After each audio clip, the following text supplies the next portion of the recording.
Chair recognizes now the gentleman from Texas, Mr. Nelson. Thank you, sir. Ma'am, thank you for being here. I think Ms. Dean said it, you know, we have people dying of fentanyl, drug trafficking, serious issue in our country. I was an old sheriff. We dealt with it in our county when I was a sheriff. I was listening what the chairman of the full committee said a few minutes ago about Butler, you having 16 agents there.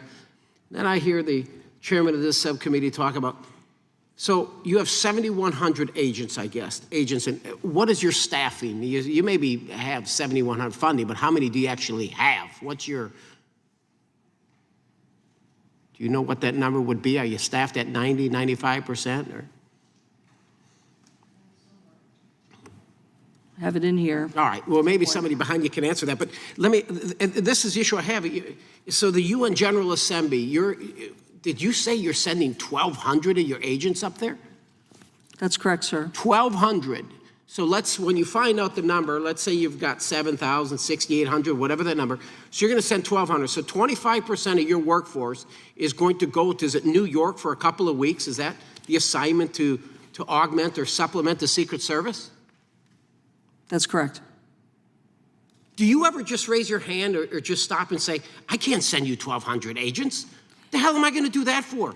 We've got a border, we're losing 100,000 people to drug trafficking, to sex trafficking, everything taking place, and you're up there at the UN with 25% of your workforce. Do you ever say, that's not, I'm looking at your mission statement.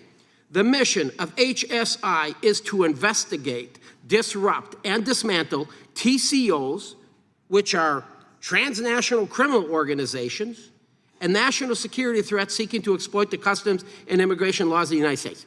Now, so I don't know how many human smuggling cases do you anticipate investigating at the UN? The support to Secret Service is an it's not the question. How many human smuggling cases? I mean, that's one of your missions. You ain't gonna investigate any of those at the UN.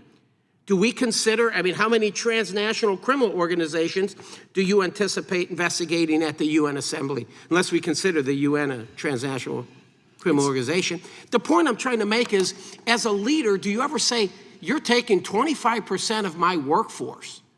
And I don't think, quite honestly, you must not really be very well respected by the FBI. I say that because if the FBI, the lead investigator, Butler, never even contacted any of your 16 agents, you may just be filling a gap. That would be insulting, if, in my opinion, if the FBI, you have 16 people there to supplement, augment, whatever, and so what were you doing? Were you out in the parking lot with a road guard vest and a wand? I think you need to focus on what your true mission is, and that is, the mission at hand is to try to prevent the deaths of fentanyl and these organizations of sex trafficking coming in. But apparently, you're everywhere else. You quote, 101,000 Americans died from drug overdoses with fentanyl and other synthetic opioids responsible for 2/3 of these deaths in a 12-month period in 2024. But yet, oh, don't worry about it, we're gonna send 25% of our workforce up to New York for a couple of weeks. We're losing too many people. 41,000 pounds of fentanyl seized in 2023. How much do you think it gets through that's not detected? How much fentanyl would you estimate gets smuggled that goes undetected? I can't answer that, sir. Bunches, I'm sure. Houston, represent Texas, 604 people died in 2023 of fentanyl poisoning. But yet, okay, let's send 25% of them up there to New York. Don't worry about it. We'll put the health and welfare of the American people last. We've got a problem on our hands, and our government now spends billions of dollars to combat the problem President Biden created in day one of his administration. Hard to fathom my colleagues on the left would want to take resources away from our brave law enforcement. There's a poster I have here. It's Kamala Harris.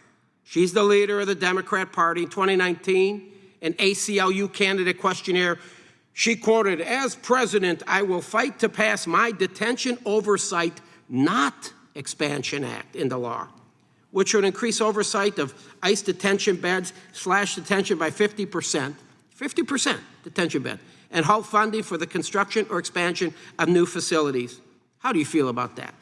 Do we need to defund?